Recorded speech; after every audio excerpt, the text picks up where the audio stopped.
Hi everyone, my name is Green Leader and welcome to Green Squadron Games. Today I'd like to talk a bit more about the Microsoft Activision FTC hearings. The hearings are officially over and we are just right now waiting on the final judgment. However, with all the information we've learned from the hearings, I'm starting to wonder if the FTC hasn't been weaponized by Sony against Microsoft. Based on the arguments that the FTC has been making against the merger, combined with an internal Sony email as well as Jim Ryan's deposition, someone implies that the issue Sony has publicly brought up, which is what this FTC hearings is based off, is largely superficial. So as you can see from The Verge, we get to actually see what the FTC's main argument is, and it largely revolves around the exclusivity, either full or partial, of Call of Duty as well as other AAA games, and they view it as somehow anti-competitive and anti-consumer. As you can see here from the beginning of the closing arguments, the FTC is claiming that all the evidence is showing, Your Honor, that Call of Duty and AAA games in particular drive games. The majority driver by far, the synergies from Microsoft, comes from driving users to engage and join Game Pass, because they understand the value of the content. They also go on further to say that if the merger goes forward, and if you believe that Microsoft has the incentive to advantage its own platform, there will be content, there will be timing issues, and there will be exclusivity that benefits Xbox and not PlayStation. So clearly they are concerned about full exclusivity, but they're also somewhat concerned about partial as well, as they explain a little further on during their closing arguments, where he says it's not just about switching to Xbox, there's also harm to the PlayStation person who has Call of Duty that they have when they wake up after this deal closes, and some new characters only on Xbox. It's not that the person is going to switch, but it's that the person's experience as the value that they paid for has been degraded in some way. I find this an interesting argument because, in my mind, it actually just doesn't make sense.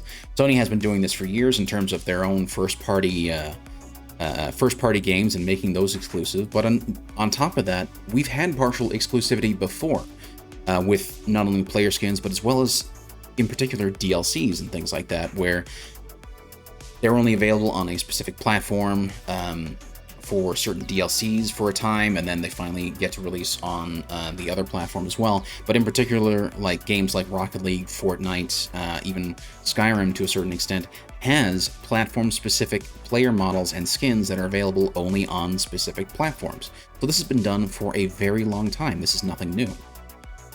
Now, the FTC's arguments about exclusivity really stems from Sony's own public fear of losing Call of Duty. According to Jim Ryan's deposition, he said, "I believe Microsoft intends to use Call of Duty to disadvantage PlayStation in terms of availability or the manner in which the game is made available on PlayStation consoles, and to drive PlayStation gamers to Xbox platforms, specifically Game Pass." He also then went further on to say that he was concerned about Call of Duty exclusivity as well as potentially sabotaging a PlayStation version of the game if it does eventually come to PlayStation. But what I find is interesting is that this goes directly against Sony's own actions with their own first-party titles, which I've already said before, but I mean, they've been making their own titles exclusive, but on top of that, they were specifically paying third-party developers who are known for making multi-platform games to make their games timed exclusives, where they would spend about a year or more exclusive only on the PlayStation, and then only being released on the Xbox a year later, which certainly damages Xbox's sales for that game. By the way, also on a side note, I do find it interesting that Sony thinks Microsoft is going to release a buggy version of Call of Duty, which kind of implies that Sony doesn't have a stringent set of guidelines and game certification processes in place to prevent such a thing from even happening, or even if they do have one, which we know that they do, he's implying that therefore it is inadequate to catch such a thing, which I think is kind of ridiculous. But the real question comes into play, does Sony even believe this? I would venture a bet that they actually don't, because Microsoft on the first day of the FTC hearings actually released an internal email from Sony head Jim Ryan to one of the ex-Sony heads, where he said that he doesn't believe it's about exclusivity. He says, "It's not an exclusivity play at all. They're thinking bigger than that, and they have the cash to make moves like this. I've spent a fair amount of time with both Phil and Bobby over the past day, and I'm pretty sure we will continue to see Call of Duty on PlayStation for many years to come." He then went on further to say, "We have good stuff cooking," referring to Sony's Bungie acquisition, with Sony announced just days after the email exchange. "I'm not complacent, and I'd rather this hadn't happened, but we'll be okay. We'll be more than okay." So really, I don't even think there is that much of a concern that Xbox is going to make Call of Duty exclusive, or that there's any of this situation. Really, it's more about trying to control the market and trying to actually negatively affect Microsoft's deal with Activision. And particularly as, with them buying Bungie, are they going to potentially make Destiny 2, which is also a pretty big draw, and make that an exclusive to PlayStation, or make whatever game Bungie works on next an exclusive to PlayStation? Furthermore, we know that Sony and Jim Ryan don't particularly care that much about exclusivity, because the FTC literally asked Jim Ryan during his deposition about it. He asked, "Is there anything wrong in Microsoft doing exclusives like Redfall?" Jim says, "I don't like it, but I fundamentally have no quarrel with it." The FTC responds, "What about Starfield?" Which he responds as well, "I don't like it, but I don't view it as anti-competitive." Which is kind of interesting, because even the judge picked up on that.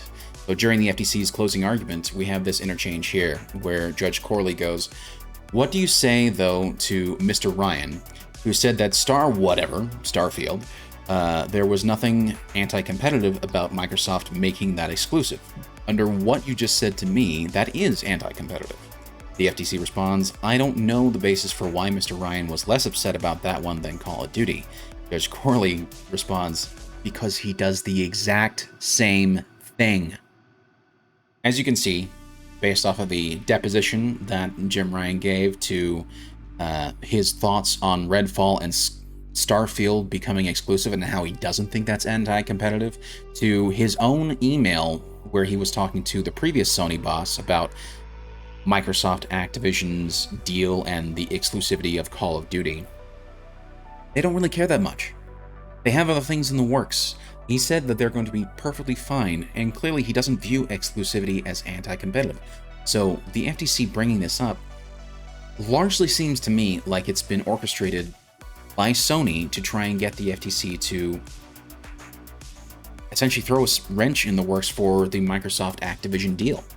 And in my opinion, that is in itself very anti-competitive, because now Microsoft has to expend a whole bunch of money and time to try and defend this deal rather than just to close it. But what do you guys think? Is Sony really weaponizing the FTC against Microsoft, or do you think that there are some legitimate issues that Sony and the FTC are bringing up? Also, do you think that the judge will rule in favor of Microsoft, or will the deal be shut down? I don't know, but I'd love to hear what you guys think. But if you guys have made it to this far into the video, I really do appreciate it. Please consider hitting that like button and potentially subscribing if you guys have enjoyed the video. But until next time, this is Green Leader, signing out.